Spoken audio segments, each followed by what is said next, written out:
उद्घाटन हो गया? नहीं, अभी आधा काम हुआ है।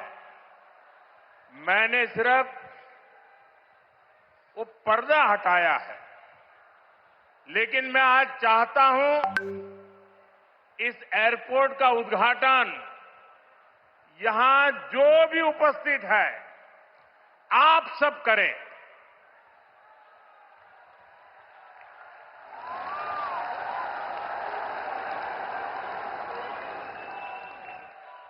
और इसलिए आप अपना मोबाइल फोन निकालिए, अपने मोबाइल फोन का फ्लैश लाइट कीजिए और आप इसका उद्घाटन कर रहे हैं। आप दिया जला करके यहां उपस्थित हर व्यक्ति आज इस एयरपोर्ट का उद्घाटन कर रहा है। ये आपकी अमानत है, ये आपका भविष्य है, ये आपका पुरुषार्थ है और इसलिए उसका उद्घाटन भी आपके हाथों से हो रहा है।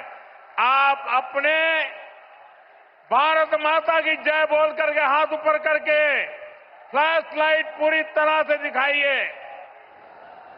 भारत माता की, भारत माता की, भारत माता की।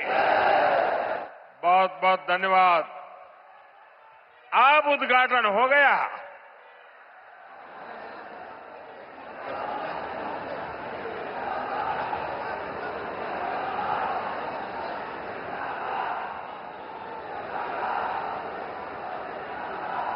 उत्तर प्रदेश के राज्यपाल आनंदीबेन पटेल,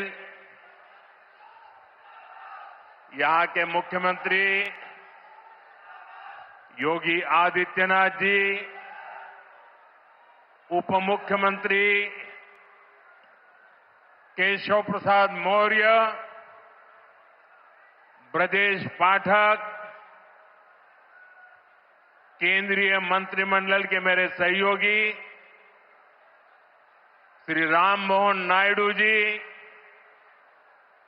पंकज चौधरी जी,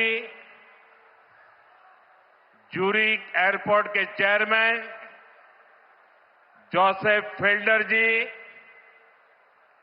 अन्य मंत्रीगण, सांसद, विधायक, अन्य महानुभाव और मेरे प्यारे भाई और बहनों,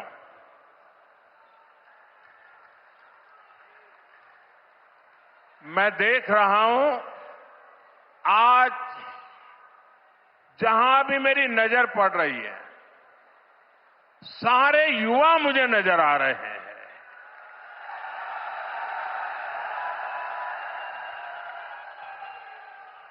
उत्साह से भरे युवा हैं, जोश से भरे हुए युवा है, क्योंकि इन युवाओं को पता है कि ये जो काम हो रहा है ना, ये नौजवानों का भविष्य को नई उड़ान देने वाला काम हो रहा है। आज हम विकसित यूपी, विकसित भारत अभियान का एक नया अध्याय शुरू कर रहे हैं। देश का सबसे बड़ा प्रदेश आज देश के सबसे अधिक इंटरनेशनल एयरपोर्ट्स वाले राज्यों में से एक हो गया है। और आज मेरे लिए गर्व और प्रसन्नता के दो कारण हैं।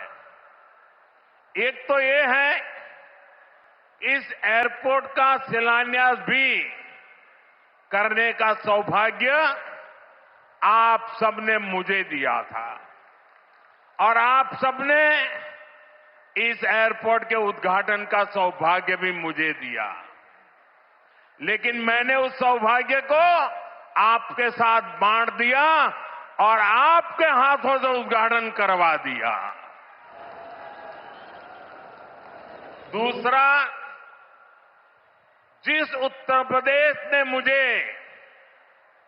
अपना प्रतिनिधि चुना, जिस उत्तर प्रदेश ने मुझे सांसद बनाया, उसकी पहचान के साथ, उस उत्तर प्रदेश की पहचान के साथ इस भव्य एयरपोर्ट का नाम भी जुड़ गया है।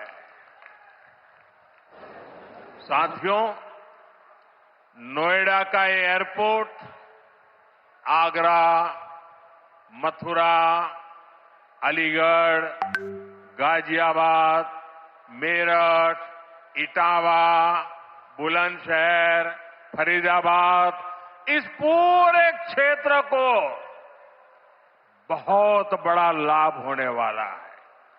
हिंदुस्तान को और उत्तर प्रदेश को तो होना ही होना है।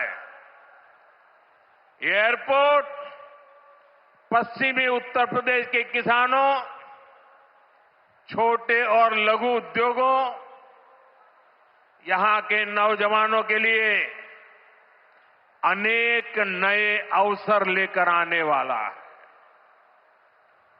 यहां से दुनिया के लिए विमान तो उड़ेंगे ही, साथ ही ये विकसित उत्तर प्रदेश की उड़ान का भी प्रतीक बनेगा। मैं उत्तर प्रदेश को विशेष रूप से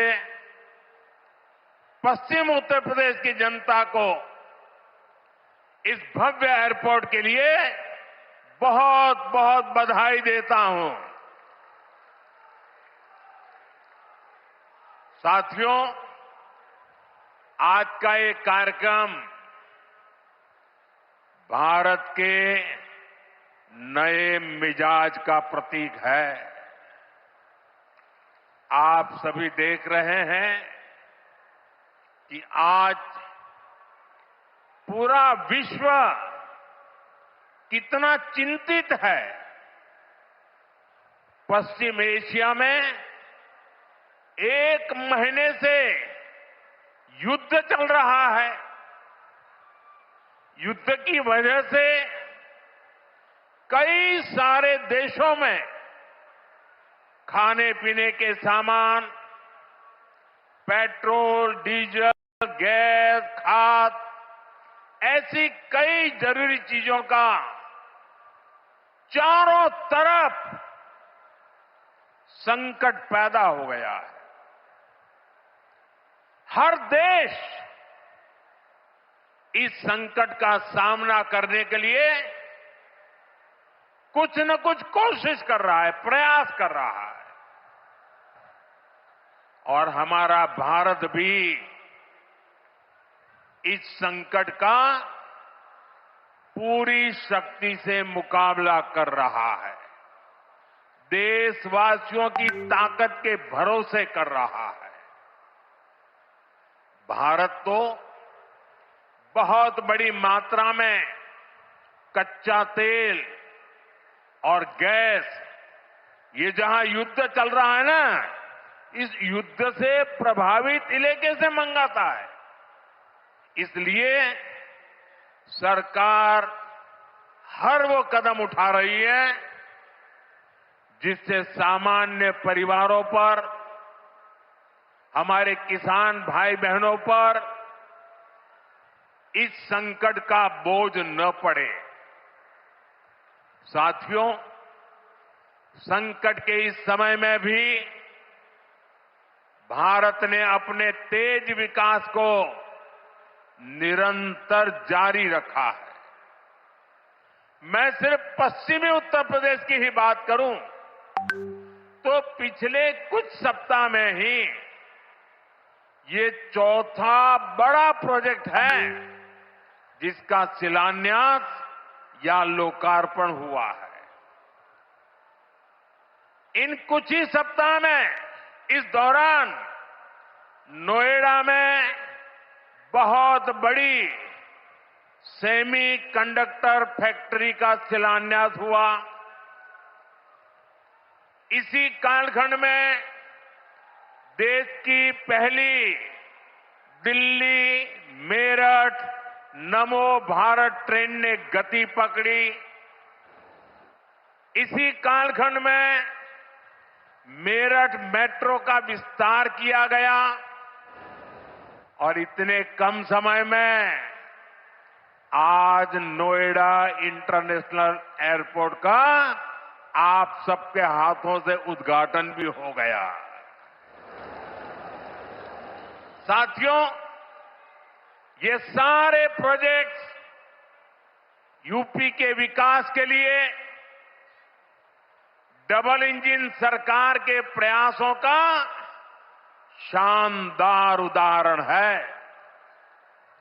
सेमीकंडक्टर फैक्ट्री भारत को टेक्नोलॉजी में आत्मनिर्भर बना रही है।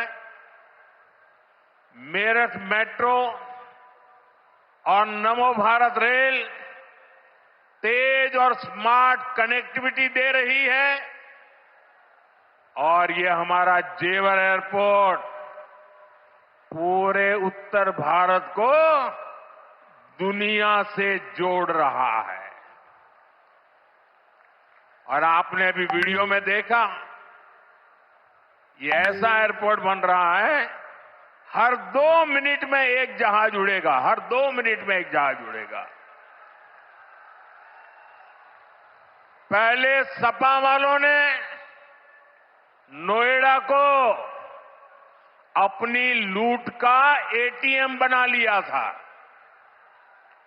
लेकिन आज भाजपा सरकार में वही नोएडा यूपी के विकास का सशक्त इंजन बन रहा है। साथियों, जेवर का ये एयरपोर्ट डबल इंजन सरकार की कार्य संस्कृति भी, इस कार्य संस्कृति का भी बहुत अच्छा उदाहरण है। अब आप सोचिए, इस एयरपोर्ट को अटल बिहारी वाजपेयी जी की सरकार ने 2003 में ही फाइल में मंजूरी दे दी थी। 2003 में आप में से बहुत होंगे जिसका जन्म नहीं हुआ होगा। बहुत वो लोग होंगे जो उस समय 25-30 साल के, 35 साल के हुए होंगे और आज रिटायर्ड की हो गए, लेकिन एयरपोर्ट नहीं बना।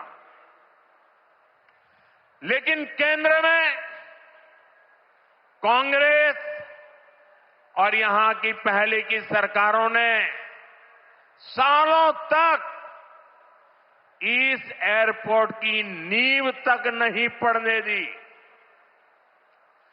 2004 से 2014 तक ये एयरपोर्ट फाइलों में ही दबा रहा। जब हमारी सरकार बनी तो यूपी में सपा की सरकार थी। शुरू के 2-3 सालों में सपा वालों ने इस पर काम नहीं होने दिया, लेकिन जैसे ही यहां भाजपा एनडीए की सरकार बनी, दिल्ली में भाजपा एनडीए की सरकार बनी, तो जेवर एयरपोर्ट की नींव भी पड़ी, निर्माण भी हुआ और अब ये शुरू भी हो गया है। साथियों, एयरपोर्ट के अलावा ये क्षेत्र देश के 2 बड़े फ्रेट कॉरिडोर का भी हब बन रहा है। ये फ्रेट कॉरिडोर मालगाड़ियों के लिए बिछाई गई स्पेशल पटरियां हैं। इससे उत्तर भारत की बंगाल और गुजरात के समंदर से कनेक्टिविटी बेहतर हो गई है और दादरी वो स्थान है जहां ये दोनों कॉरिडोर आपस में मिलते हैं। यानी यहां किसान जो उगाते हैं, यहां उद्योग जो कुछ बनाते हैं, वो जमीन से, हवाई मार्ग से दुनिया के कोने कोने तक तेजी से जा पाएगा। ऐसी मल्टी मॉडल कनेक्टिविटी के कारण यूपी दुनिया भर के निवेशकों के लिए